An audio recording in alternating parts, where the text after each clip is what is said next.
Every Cuber knows this brand, with hundreds of great reviews and plenty of endorsements. It is no surprise that GAN have found their way into being one of the most reputable producers of speed cubes. However, with the rapid demand for cheaper products and the lack of premium interest, the highly regarded company has lost a lot of traction. This is the rise and fall of GANcube.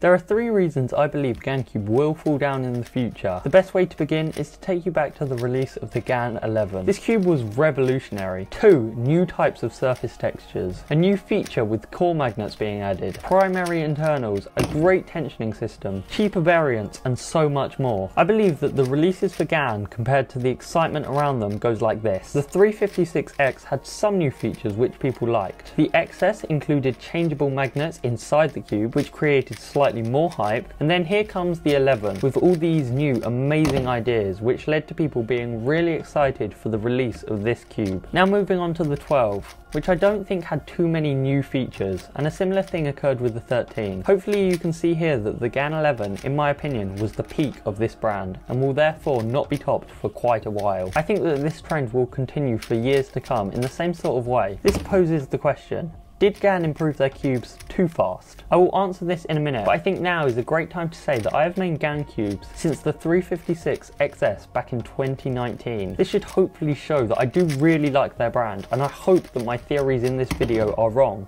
and therefore more great puzzles will be released in the future. However, I think that there is a trend here that needed to be mentioned. So to answer the question, did GAN improve too fast? Well, if we look at the information we have, there is a clear decrease in the improvements made to the 12 and 13, which suggests they are running out of ideas. This leads to changes which are not needed, such as the improved GES system in the 11, 12 and 13. Personally, I think that none of these are any better than the other, meaning they didn't really have to change anything. If I'm being honest, I think that if I were forced to choose, I would choose the GAN 11 GES system over the other two, because it was so simple and easy to use, which shows that the changes GAN have made recently have been kind of lackluster and not needed. Now we can move on to the next category, which is the increase in demand for cheaper budget cubes. This is mainly due to the level of performance that very cheap cubes can have. The best example of this is obviously the RS3M 2020 at just £10. This cube comes in at just 15% of the price of the GAN 13 maglev, and the times I get on both of these cubes are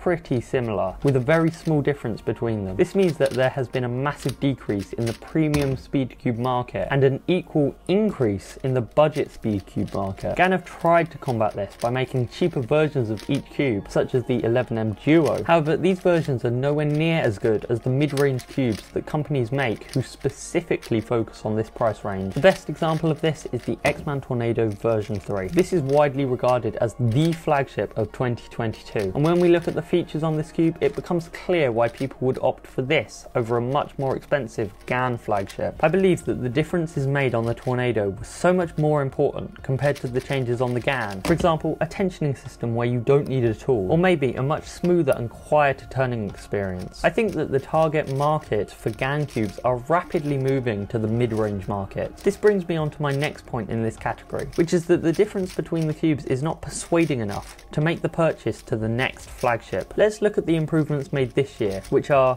repelling edge piece magnets. As I said in my review of this cube, I can't actually feel too much of a difference with these included, which shows how the improvements made are not enough to warrant spending another £70 every single year. As a little bit of evidence for this, both the GAN 12 and 13 say that they have 30-degree auto aligning, which shows that even with the extra technology, there is still no difference in performance. Finally, we can see that over the course of 2022, GAN have been spending more time on other events. Usually, the majority of releases every year would be their flagship 3x3s. However, this year, we have had a mirror cube and a timer, which shows how they could be prioritizing these other events. This leads to less time being spent on 3x3, and therefore a lack of new updates and improvement to this line of cubes. When this happens, there could be some years which have no 3x3 releases from GAN due to a lack of ideas ideas and less time being spent on this area of puzzles. Moving on from this, we also know how GAN have had a couple of fails recently. As I mentioned, we have the GAN timer, which I haven't seen too many people use, as most would just opt for the better, more reputable SpeedStacks timer. Another fail from a while ago